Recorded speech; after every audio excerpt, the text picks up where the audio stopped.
Hey guys, welcome back to Montana. Today's a kind of interesting day. I have a half day, and I'm actually going to sell the Ram right now. This thing has served me well for 2 years. In some ways it's sad to see it go. It was fun to have, but in other ways I'm excited for the next steps and hopefully moving up a little bit in the world.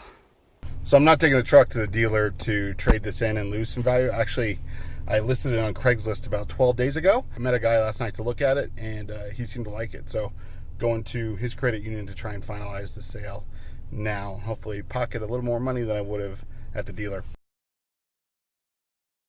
But there's a truck in Idaho that I might go look at in the morning. I also have a family friend who works for a dealer, who works for a car company rather, and they got me one of those codes to get a good price, but I don't know if I can't afford a brand new truck, and then I don't know if I want to finance, and then I don't know if I want to lease and then buy it out at the end, but that's an option I'm considering too. So stay tuned and we'll see how it goes. So it's been about 10 days since I sold the Ram, and it was quite an adventure and a lot of traveling and searching and haggling to find a truck to replace it, at least one that I'd want to keep for more than a couple of years, something that would be a good work truck for doing projects. Obviously it could get over the mountains no problem, one that could tow the trailer even fully loaded without an issue. I mean, the Ram certainly towed fine with the 5.7. I like to start flipping cars, and I want to be able to tow them over the mountains. We eventually want to get a camper, and definitely would want to be able to tow that no problem. So I knew I wanted to go diesel, but I wasn't quite sure which way I wanted to go. I looked at all the top 3 trucks. Each has their pros and cons, and I ended up settling on a truck that I kind of wanted a few years ago as well, before I bought the Ram. Let me know if you can see it or if you can guess it. So what I was looking for in a truck was certainly diesel, at least a 2500.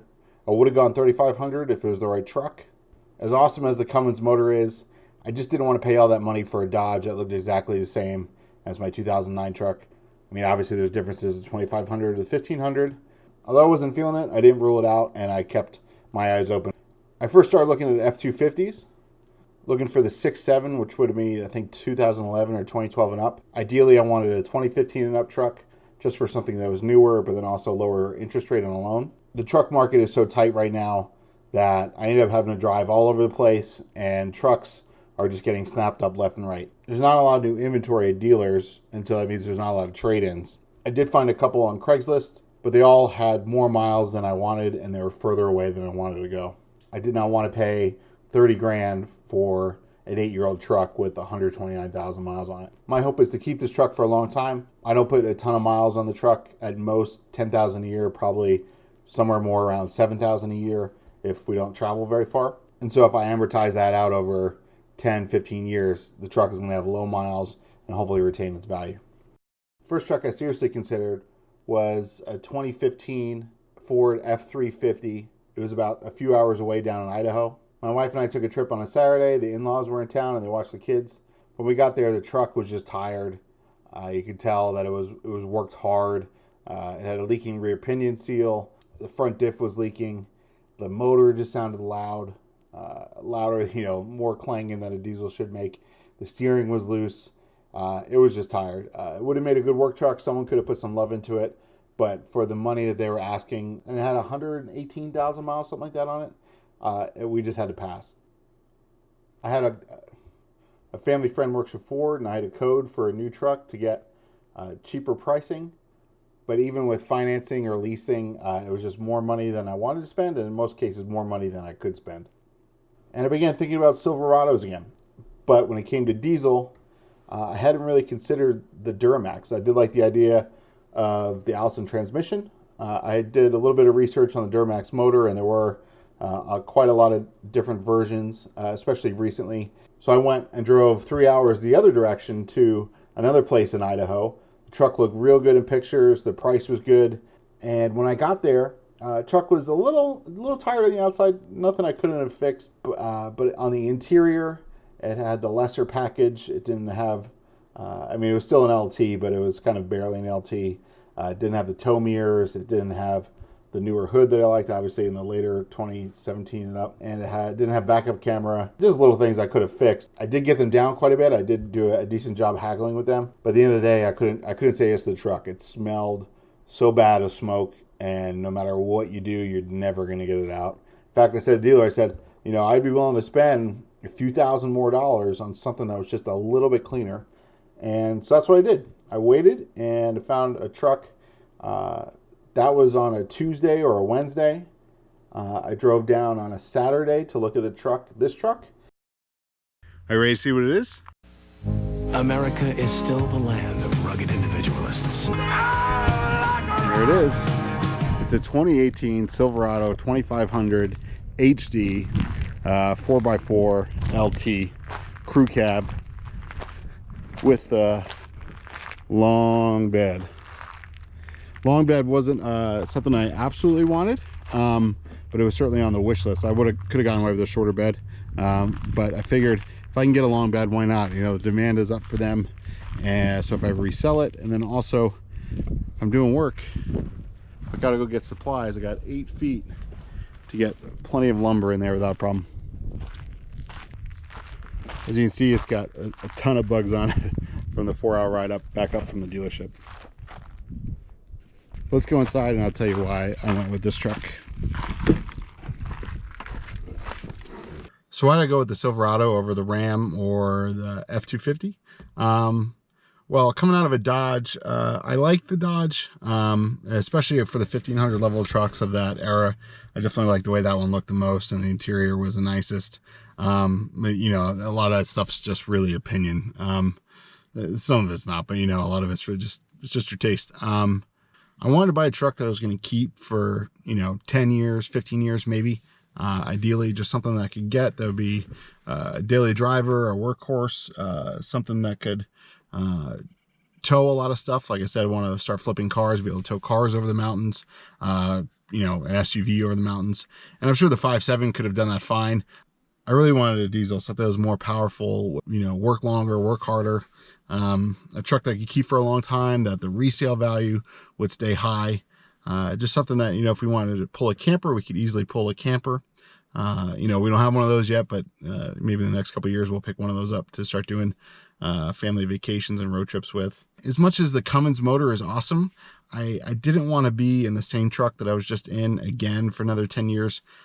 Some of the Dodge design, I don't know, I just don't like it that much. I mean, I like it, but there's just something about it that felt third rate as far as the execution. I mean, granted, this is a Chevy, so it has its own Chevy quirks. Dodge has its own Dodge quirks. But I just decided that I just didn't want a Ram. I didn't really like the exteriors on the 2500s. Some of the nicer trims are nice. The new ones are kind of nice.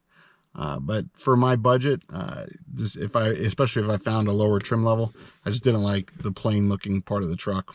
While the Silverados this generation, they look different. They updated the front ends and everything, and I liked the way they looked. I like the Super Duties. I like the interior. The newer F-250 exteriors I really like, but I didn't really like the interior. It felt you know, more of that Ford car design language that they have. And the Silverado's got a little bit of that, but I like it better than the Ford felt. The Silverado still feels a little truck-like, even though it's got a couple little quirks in the design that you know, I can live with. I was expecting my Ram to take at least a month to sell, and it sold from the time I listed it to the time I sold it within 12 days at the most. So it was quick. And then when it came to looking for trucks, basically as soon as they're listed, they go. Especially in my budget, especially for diesel and for crew cab.